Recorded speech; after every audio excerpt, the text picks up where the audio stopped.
السلام علیکم ورحمۃ اللہ وبرکاتہ۔ اعوذ باللہ من الشیطان الرجیم، بسم اللہ الرحمن الرحیم۔ الحمدللہ رب العالمین، الصلاۃ والسلام علی رسولہ محمد صلی اللہ تعالی علیہ وسلم۔ وقال اللہ تعالی فی القرآن المجید والفرقان الحمید، ان اللہ مع الصابرین۔ صدق اللہ المولانا العظیم، وبلغنا رسولہ النبی العلیم المختار الکریم، ذلک لمن الشاہدین الشاکرین، والحمد للہ رب العالمین۔ وقال اللہ تعالی فی شان حبیبہ الکریم، ان اللہ وملائکتہ یصلون علی النبی یا ایھا الذین آمنوا صلوا علیہ وسلموا تسلیما۔ اللہم صلی علی سیدنا شفیعنا نبینا مولانا محمد وعلی آلہ افضل صلوات محمد وبارک وسلم۔ جیسا کہ آپ تمامی حضرات اس سے بخوبی واقف ہے کہ میں نے بھی آپ کے سامنے جس چیز کی تلاوت کی، یعنی کہ خدا کا کلام قرآن مجید، اور آپ اس سے بھی ناآشنا نہیں کہ جس معروف آیت کریمہ کی میں نے تلاوت کا شرف حاصل کیا، پروردگار عالم ارشاد فرماتا ہے ان اللہ مع الصابرین، کہ بے شک اللہ صبر کرنے والوں کے ساتھ ہے، بے شک اللہ صبر کرنے والوں کے ساتھ ہے۔ عزیزان محترم، یہ ماہ محرم الحرم کے آغاز کے ساتھ آج جو ہے آپ ہم جو جمع ہوئے ہیں، یہ تیسری نشست ہے، کیونکہ آپ حضرات جو اسے بخوبی واقف ہے کہ جو ہے حسب درآمد قدیم الحمدللہ اس سال بھی جو ہے یاد حسین علیہ السلام، اسباب کربلا، واقعات شہادت امام علی مقام، امام علی مقام علیہ السلام کے بچپن کے واقعات، حب رسول، حب اہل بیت، مختلف عنوانات پہ جو ہے انشاءاللہ جو ہے خطابت کا شرف حاصل ہوتا ہے اور ہوتا رہے گا انشاءاللہ۔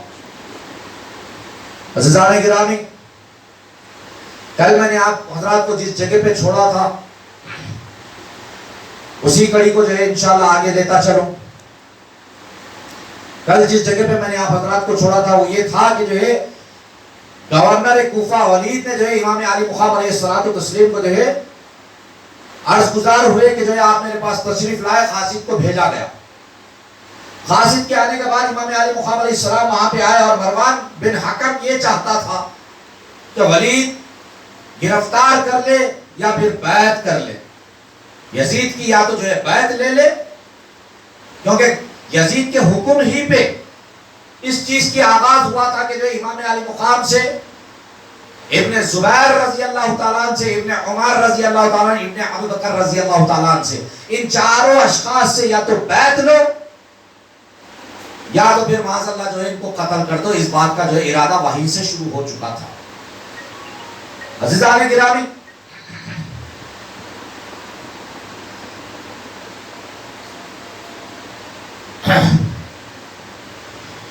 عزیزان گرامی، مسئلہ یہ ہوا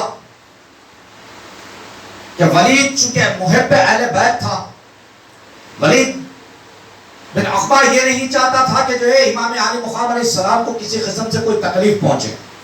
جب مروان نے یہ مشورہ دیا کہ یا تو ان کو گرفتار کرو یا تو قتل کر دو، تو اس وقت ولید کی زبان سے یہ نکلا تھا کہ تو یہ چاہتا ہے کہ میں نواز رسول کی شہادت کا ذمہ دار بنوں اور میں اپنا دین برباد کر لوں، تو اس بات کا تو یقین کر لے۔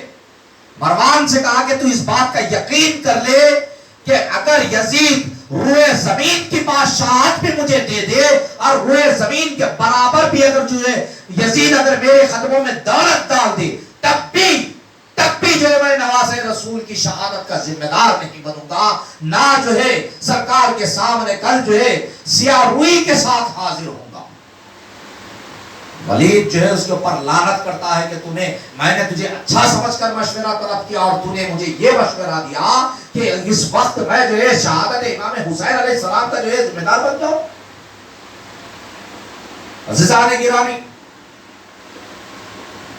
اکثر ہوتا آج یہ ہو رہا ہے کہ ماہ محرم الحرم کے آغاز کے ساتھ دونوں طرف سے جلسوں کا آغاز ہو جاتا ہے۔ سنی عاشق مصطفیٰ، عاشق علی، عاشق حسین صدائے حسین بلند کرتا ہوا نظر آتا ہے، اور وہیں جو ہے خصوصیت کے ساتھ حیدرآباد میں آج جو خاص ایک مقام بنا رہے ہیں حضرات اہل حدیث، جو امام علی مقام علیہ السلام کی عظمت کو جو گھٹانے کی کوشش کرتے ہیں۔ میرا ایک چھوٹا سا سوال ہے میرے بھائی، کیونکہ میرا یہ پروگرام لائیو بھی جاتا ہے اور ماشاءاللہ یوٹیوب پہ بھی اپلوڈ ہوتا ہے، تو عزیزان گرامی میرا ایک چھوٹا سا یہ سوال ہے، عظمت حسین کو ماننے کے لیے کیا یہ ایک بات کافی نہیں کہ وہ جسم بطول سے تولد ہوئے؟ کیا یہ کافی نہیں کہ وہ علی مرتضیٰ کے بیٹے ہیں؟ یا پھر یہ کافی نہیں کہ وہ نواسہ رسول ہے؟ عظمت حسین ماننے کے لیے یہ تینوں باتیں کیا تمہارے نظروں سے کوئی مطالعے میں نہیں گزری؟ یا تم کو اس بات کا علم نہیں ہے کہ حسین کس ذات کا نام ہے؟ حسین کس ذات کا نام ہے؟ کیا تم کو اس بات کا علم نہیں ہے؟ یا تمہارے پڑھانے والوں نے یہ نہیں پڑھایا تمہیں کہ حسین کہاں کسے جاتا ہے؟ نواسہ رسول کے عظمت گھٹانے کی کوشش، خاندان بنو ہاشم، مکے میں اللہ نے جس وقت رب کائنات نے جو ہے نبوت کا دروازہ بنی اسرائیل میں بند کر دیا، تو اس وقت بھی بنی اسرائیل یہی سمجھتے تھے کہ نبوت ہمارا حق ہے، نبی جو بھی آئیں گے وہ ہمارے ہی پاس آئیں گے۔ اللہ نے دروازہ ان کے اوپر بند کر دیا اور مکے میں قریش کا انتخاب کیا تو اس میں بنو ہاشم کا انتخاب کیا۔ بنو ہاشم میں جو ہے حضرت عبد المطلب کا انتخاب ہوا، ان کے بیٹے حضرت عبداللہ کا انتخاب ہوا، ان کے بیٹے میرے آقا سرکار دو جہاں صلی اللہ علیہ وسلم کا انتخاب ہوا، جن کو اللہ نے سارے دونوں جہانوں کا نبی بنا کر جو ہے مبعوث کیا۔ انہی کے بدن مقدس سے تولد پانے والی خاتون جنت کا اللہ نے انتخاب کیا۔ ادھر جو ہے چچا محترم حضرت ابو طالب کے بیٹے حضرت علی مرتضیٰ کا انتخاب کیا، تو ان دونوں بدنوں کو ملایا تو اس وقت جو ہے حسن و حسین کی اللہ نے ولادت کرائی، حسن و حسین کی ولادت کرائی۔ اور آج تم یہ چاہتے ہو کہ ان کی عظمت گھٹ جائے، تم یہ چاہتے ہو کہ جو ان کی عظمت کو پامال کیا جائے۔ جس طریقے سے لاش حسین پہ گھوڑے دوڑا کر یزیدیوں نے اپنے آپ کو حق پر سمجھا تھا، آج عظمت رسول کھٹا کر اہل حدیث اپنے آپ کو جو حق پر سمجھتی ہے۔ عظمت رسالت کھٹا کر تم اپنے آپ کو حق پر سمجھتے ہو، عظمت حسین کھٹا کر تم اپنے آپ کو حق پر سمجھتے ہو۔ یہ وہ حسین ہے جس نے دین کی بقا کے لیے اپنی جان کا نذرانہ پیش کر دیا تھا۔ یاد رکھو عزیزان ملت اسلامی، خبیث ہر دور میں ملیں گے۔ اس دور میں یزید تھا، اس دور میں یہ لوگ ہیں جو دین کو برباد کر رہے ہیں، حق دین کو جو ہے مٹانے کی کوشش اس وقت یزیدیوں نے کی تھی، آج یزید کے حواری کرتے ہوئے نظر آتے ہیں۔ عزیزان محترم، اپنے ایمانوں کی سلامتی چاہو، اپنے ایمانوں کی سلامتی چاہو، کیونکہ کوئی اگر اثاثہ کسی فرد کا، کسی شخص کا اگر کوئی اثاثہ ہے، اللہ نے جس کو زمین پہ بھیجا اگر اس کا کوئی اثاثہ ہے تو وہ ہے ایمان کی دولت۔ یہ پیسہ، روپیہ، یہ جائیداد، یہ مال، یہ دولت، یہ جاہ، یہ منصب، یہ سب کچھ جو ہے آنی ہے اور جانی ہے، یہ فنا ہونے والی چیز ہے۔ اگر کسی چیز کو بقا ہے تو وہ آپ کے ایمان کو بقا ہے، آپ کے ایمان کو بقا ہے۔ وہی ایمان ہوگا جو کل حشر کے میدان میں آپ کے کام آئے گا۔ کل حشر کے میدان میں اگر کوئی چیز کام میں آئے گی تو وہ آپ کا ایمان ہوگا، اب وہ آپ کا ایمان ہوگا جو اللہ کے رسول آپ کے چہرے پہ نگاہ ڈالے تو یہ کہے کہ ہاں یہ میرا غلام ہے، کیونکہ اللہ کے رسول کی شفاعت کے بغیر کسی کا بیڑا پار ہونے والا ہے ہی نہیں۔ آج یہ بھی کہا جاتا ہے کہ ہمارے اپنے اعمال ہمارے لیے کافی ہے۔ افسوس ہوتا ہے عزیزان ملت اسلامیہ واقعے سے ہٹ کر جو ہے ایک بات میں آپ کے سامنے عرض کروں. بنی اسرائیل میں ایک عابد صاحب رہا کرتے تھے. عابد صاحب سے مطلب عبادت گزار شخص. ان کو اپنی عبادتوں کے اوپر بڑا فخر تھا. میرا کام ہی ہے شب بیداری کرنا، تہجد گزار ہوں، شب بیداری میں کرتا ہوں جی، رات رات بھر اللہ کی یاد میں مشغول رہتا ہوں، دن تمام روزے کی حالت میں رہتا ہوں. میرا دن یوں ہی گزرتا ہے کہ میں روزے سے ہوتا ہوں، رات آتی ہے تو اپنے آنکھوں سے آنسو بہاتا ہوں، اللہ کی یاد میں میرا وقت گزرتا ہے. میں اتنا بڑا عبادت گزار ہوں. اس بات کا تکبر، اس بات کا گھمنڈ کہ میں عبادت گزار ہوں. اس شخص کو جو ہے ایک رات جو ہے خواب پڑتا ہے. دیکھتا کیا ہے کہ حشر کا میدان سجا ہے، تمام لوگ جو ہے حشر کے میدان میں ہے اور عالم نفسا نفسی کا ہے، سوائے نبی کے جو ہے کوئی شفاعت کرنے والا نہیں ہے. چاروں طرف سے جو ہے کانوں میں آوازیں آ رہی ہے کہ سوائے نبی محترم صلی اللہ علیہ وسلم کے کسی کی شفاعت قبول نہ ہوگی. اللہ نے شاف کبریا اگر بنایا تو وہ جو ہے نبی محترم صلی اللہ علیہ وسلم کو بنایا. اللہ اگر کسی کی شفاعت سب سے پہلے قبول کرے گا تو وہ مصطفیٰ جان رحمت کی کرے گا. اب جو ہے اب حساب کتاب کا معاملہ ہونے والا ہے. جو ہے سورج سوا نیزے کے اوپر ہے، اتنی شدت ہے، اتنی گرمی ہے کہ جو ہے کوئی اپنے ٹخنوں تک پسینے میں ڈوبا ہے، کوئی جو ہے گھٹنوں تک پسینے میں ڈوبا ہے، کوئی کمر تک پسینے میں ڈوبا ہے، کوئی حلق تک پسینے میں ڈوبا ہے. عالم یہ ہے کہ اتنی شدت میں جو ہے ہر کسی کی زبان کانٹا بن کر سوکھ رہی ہے اور ہر کسی کی زبان حلق سے باہر آ رہی ہے اور ہر کسی کی زبان پہ ہے کہ التش پیاس لگی ہے، التش پیاس لگی ہے، التش پیاس لگی ہے، پانی کی ضرورت ہے، پانی چاہیے، پانی چاہیے، پانی چاہیے. ہر کوئی تڑپ رہا ہے. پانی کی تمنا دل میں لیے کہ کاش کہ مجھے ایک جو ہے گلاس پانی مل جاتا، کہیں سے ٹھنڈا پانی نظر آ جاتا کہ میں لے لوں. فرشتہ سامنے سے ٹھنڈے پانی کا گلاس لے کے گزرتا ہے. گلاس کے الفاظ میں استعمال کر رہا ہوں. ٹھنڈا پانی کوزے میں لے کر جو ہے فرشتہ سامنے سے گزر رہا ہے. ان کی نگاہ پڑی، فوری فرشتے کو آواز دی، عرض کیے کہ جو ہے پانی مجھے دے دو. تو فرشتے نے کہا کہ جو ہے اس کے بدلے کیا دو گے؟ تو فرمایا کہ جو ہے کہ کیا دنیا تھوڑی ہے کہ جو ہے دینار دے دو، درہم دے دو، کچھ دے دو. یہ تو حشر ہے، حشر کا میدان ہے. یہاں آپ کو کیا ملے گا دینے کے لیے؟ تو کہا کہ تیرے پاس تو اعمال بہت ہے. گفتگو چلی اعمال کے اوپر، تول بھاؤ ہوا. اس ایک گلاس پانی کے عوض اس عابد صاحب نے جو ہے اپنے آدھے اعمال اس فرشتے کے حوالے کر دیے، لے کر چلا گیا. ادھر حشر کے میدان میں حساب کتاب ہو رہا ہے. ان کا نمبر آنے سے پہلے پھر پیاس شروع ہو گئی، پھر پیاس کی شدت لگ گئی. اب پھر پیاس کی شدت چل رہی ہے، تڑپ رہے ہیں. اثناء گفتگو پھر جو ہے وہی فرشتہ سامنے سے گزرتا ہوا نظر آیا. پھر اس کو طلب کیا، پھر گفتگو ہوئی. آپ نے جو ہے اپنے بقایا اعمال بھی جو ہے اس فرشتے کے حوالے کر دیے اور مکمل جو ہے پانی پی لیا. اب پانی پینا ہی تھا. رب کائنات کے دربار سے اس کے لیے جو ہے حکم آ گیا کہ حاضر ہو.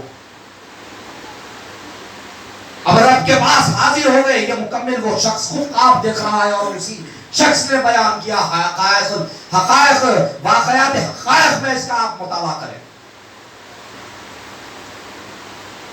حضرات گرامی، رب کی بارگاہ سے حکم ہوا کہ حاضر ہو. حاضر ہو گیا. دو حساب کیا ہے تمہارے پاس؟ جب نام اعمال کھولا گیا تو 2 گلاس پانی نظر آ رہا ہے. نام اعمال جب کھولا گیا تو 2 گلاس پانی نظر آ رہا ہے. تو رب کی بارگاہ سے آواز آئی، کہاں گئے تیرے اعمال؟ جس اعمال کے اوپر تجھے تکبر تھا، تیرا گھمنڈ تھا کہ میری عبادتیں، میرے روزے، میرا رب کو یاد کرنا، جس گھمنڈ کے صدقے تو زندگی جیتا تھا، آج بتا وہ تیرے اعمال کہاں گئے؟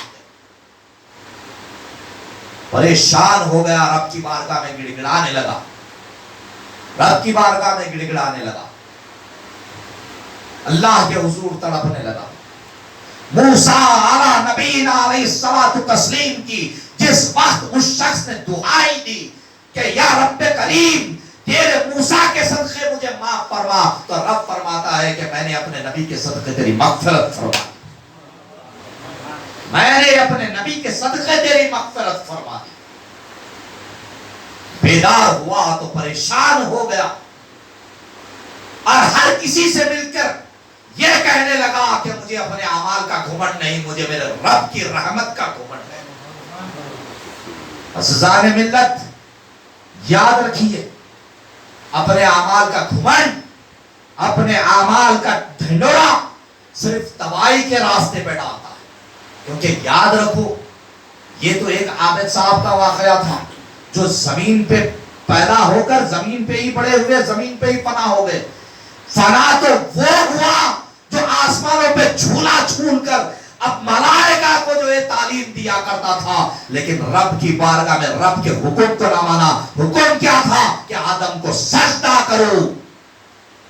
اللہ نے حکم دیا تھا کہ تمام ملائکہ آدم کو سجدہ کرو، لیکن اس ملعون نے کیا کہا؟ اس ملعون نے کیا کہا کہ میرے سامنے مٹی کا پتلا بنایا گیا اور اس مٹی کے اندر تو نے روح پوکھی، روح جان ڈالی، اور مجھے حکم دیتا ہے جبکہ میں آگ کا بنا ہوا، یہ مٹی کو اچھالو تو نیچے آئے گی، اور میں آگ کا ہوں جو بلندیوں پہ جاتا ہوں، میں نہ سجدہ کروں گا۔ تو اللہ نے اسے ملعون کر کر آسمانی دنیا سے اس فرش کی کے اوپر پھیل دیا، اور قیامت تک کے لیے اس کو جھوٹے بھٹکانے والوں کے لیے وہ علم کا جھانسا بھی دیتا ہے جو آج اہل حدیث کو مل رہا ہے۔ علم کا جھانسا بھی دیتا ہے۔ یاد رکھو، آپ کو بڑا عالم، بڑا فاضل، بڑا مقرر بتاتا ہے، آپ کے کئی ویورز بنا دیتا ہے۔ یہ فتنہ ہے نا آج یہ موبائل، اس کے اندر کئی فتنے جو ہے پیدا ہوتے ہیں، کئی آپ کے ویورز بنیں گے، سینکڑوں ویورز، اس میں کئی ایسے اس کے حواری ہوں گے جو اس کو لائک بھی کریں گے، شیئر بھی کریں گے، اور کمنٹس باکس میں جا کے لکھیں گے کہ تیری بات حق ہے۔ اور یہ بیچارہ عالم، فاضل، مقرر، مفتی جو کہو آپ، یہ سمجھ رہا ہے کہ جو ہے میں بہت دین کا کام کر رہا ہوں، یہ نہیں سمجھ رہا کہ میں یزید کے راستے پہ چل کے حسین کی جو ہے اقتدا کے بجائے حسین کے خلاف کھڑ رہا ہوں، حسین کے خلاف پھیر کر اس حسین کے نانا کے لائے ہوئے دین کے اندر رد و بدل کی کوشش کر رہا ہوں۔ یزید کا کام یہی تھا نا، یزید فاسق تھا، فاجر تھا، جھوٹا تھا، مکار تھا، دھوکے باز تھا۔ یزید کیا نہیں تھا؟ شرابی تھا، زانی تھا، سب کچھ تھا یزید۔ یزید ابن معاویہ نے اعلان کر دیا تھا اپنی بادشاہت کا، اگر حق پہ ہوتا تو حضرت معاویہ کی وفات کے ساتھ جو ہے مدینہ المنورہ کو پیغام یہ پہنچتا کہ اے ابن رسول، میرے بابا امیر معاویہ کا وصال ہو گیا ہے، آپ بولے آپ کیا کریں گے؟ بڑے بڑے صحابہ اکرام رضوان اللہ علیہ مجمعین جو ہے یہی چاہتے تھے کہ حضرت حسین خلافت کے منصب پہ فائز ہو۔ وہاں مروان نے جب مشورہ دیا ولید کو کہ یا تو ان کو گرفتار کرو یا تو ان کو قتل کر دو، معاذ اللہ۔ قتل حسین کی جب بات سنی تو حضرت ولید نے فرمایا کہ یزید اگر روئے زمین کی دولت سمیٹ کر میرے قدموں میں ڈال دے تب بھی میں جو ہے اہل بیت کے خلاف اپنی زبان نہ دراز کروں، اور یہ حرکت سے میں باز رہوں گا۔ اور تو یہ چاہتا ہے کہ رب کی بارگاہ میں پہنچو تو جو ہے سیاہ روئی کے ساتھ پہنچو، رسول کی بارگاہ میں پہنچو تو سیاہ روئی کے ساتھ پہنچو، رسول کو کیا چہرہ دکھاؤں گا، حضرت علی کو کیا چہرہ دکھاؤں گا؟ اس سے بہتر سمجھتا ہوں کہ جو ہے اگر یزید میرے لیے کوئی سزا مقرر کرے تو میں جو ہے اس کے لیے تیار ہوں۔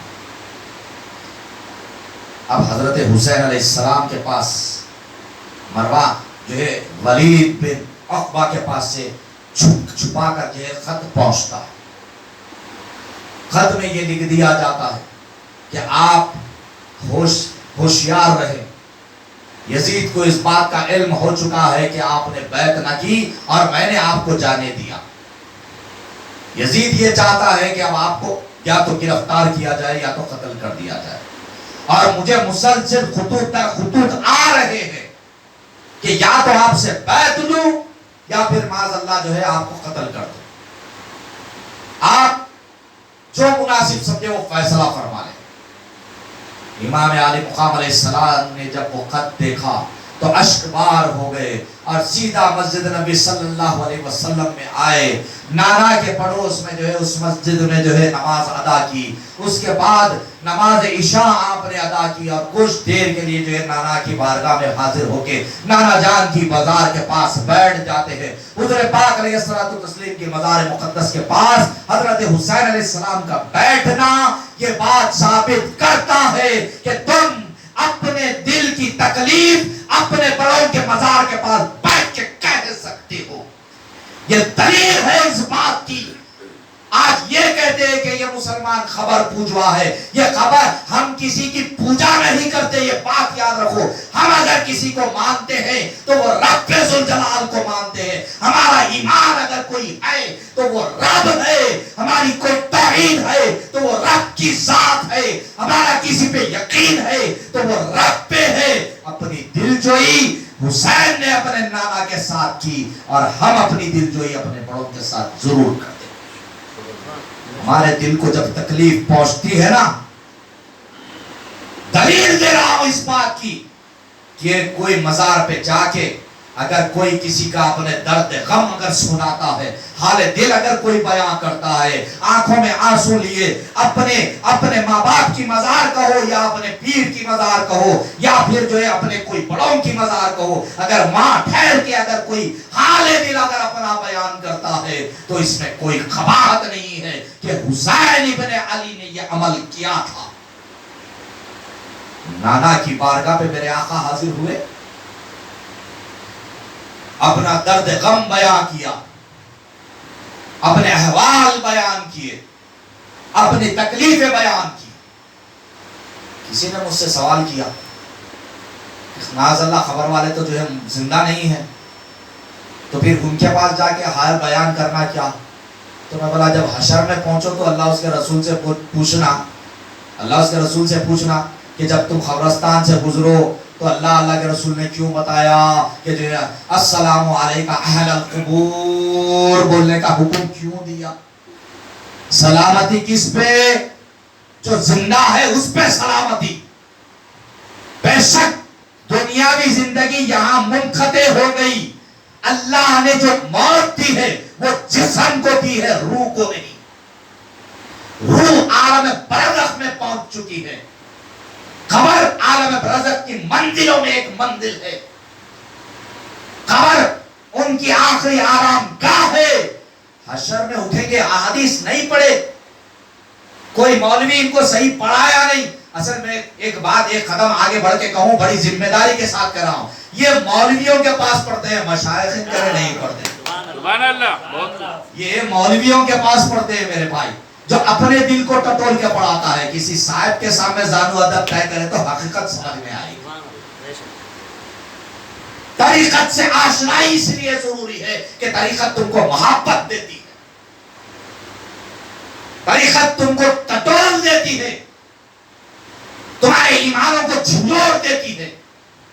شریعت کا علم بھی سیکھو تو طریقت والوں سے سیکھو، تب تم کو پتا چلے گا کہ جو ہے زانو ادب کسے کہا جاتا ہے، یہ کس کریا کا نام ہے کہ زانو ادب طے کرنا کسے کہتے ہیں، پتا چلے گا. در افسوس ہے میرے بھائی، آج کوئی کسی کی بارگاہ پہ چلا گیا تو آپ اس کو مشرک کے فتوے دے دیتے ہیں، اس نے شرک کر دیا، یہ فتوے دے دیے جاتے ہیں. لیکن یاد رکھیے عزیزان ملت اسلامیہ، دو مسلمانوں کے اندر آپس میں جنگ ہو رہی تھی. حضور پاک علیہ الصلوۃ والتسلیم اپنے صحابہ کے ساتھ باہر تشریف لائے، اپنے حجرے کے باہر جو ہے تشریف لائے. دیکھا تو سامنے آپس میں دو مسلمانوں میں جنگ ہو رہی ہے، بحث ہو رہی ہے. جنگ سے مراد میری بحث و تکرار ہو رہی تھی. تکرار کے اثناء گفتگو ایک شخص نے دوسرے کو جو ہے کفر کا فتویٰ دے دیا کہ تم نے کفر کر دیا. میرے آقا نے اس بات کو سنا تو پلٹا کر میرے آقا نے ارشاد فرمایا کہ لوگوں سنو، ان دونوں میں سے کوئی ایک اس وقت کفر کو لے کر لوٹنے والا ہے. صحابہ پریشان ہو گئے کہ یا رسول اللہ عنایت کرے، مہربانی فرمائے کہ بات ہم کو سمجھائے. تو اللہ کے رسول صلی اللہ علیہ وسلم نے ارشاد فرمایا کہ یا تو جس کے اوپر کفر کا فتویٰ لگا ہے اس نے حقیقت میں کفر کیا، یا نہیں تو جس نے فتویٰ دیا وہ کافر ہو گیا. یہ اللہ کے رسول صلی اللہ علیہ وسلم کی احادیث پاک ہے. اس لیے ہر کسی کو جو ہے کافر کافر مشرک مشرک کے فتوے مت دو. تم نہیں جانتے اس کے دل کے احوال. شرک کرنے کے لیے جہاں جسم ہے وہاں روح کا حاضر ہونا بھی لازم. اللہ انسان کی نیتوں کو دیکھتا ہے. جو تم قربانی کرتے ہو میرے بھائی,